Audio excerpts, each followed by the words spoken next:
چلیں آپ کو بتاتے ہیں بہتر مخلوق کون سی ہے۔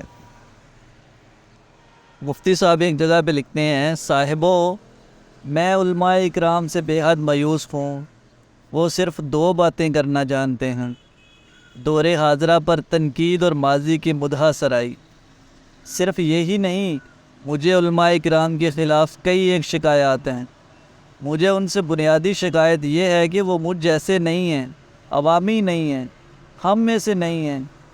ان کا پہناوا اور طرح کا ہے، رہن سہن اور طرح کا ہے، آواز کی سر تال اور طرح کی ہے، آواز حلق کے نچلے پردوں سے نکلتی ہے، نکلتی نہیں نکالی جاتی ہے، بڑی مشق اور محنت سے نکالی جاتی ہے تاکہ اس میں ایک امتیازی شان پیدا ہو جائے۔ ان کی چال عوامی نہیں ہے، اس میں ایک امتیازی ٹھمک ہے، مہرزیت کی ٹھمک۔ ان کے میک اپ کو دیکھ کر ایسے لگتا ہے جیسے وہ کوئی اور مخلوق ہوں، بہتر مخلوق، انسان اور فرشتے کی درمیانی مخلوق، یا جیسے وہ کسی تاریخی کاسٹیوم پلے کے اداکار ہوں۔ ان کا میک اپ اتنا بھاری ہوتا ہے کہ فلمی ستاروں کا میک اپ پیچھے رہ جاتا ہے۔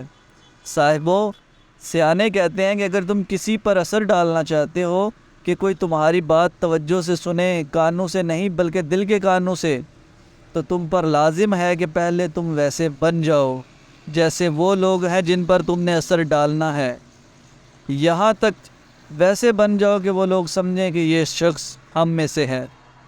یہ اقتباس ممتاز مفتی کی کتاب تلاش سے لیا گیا۔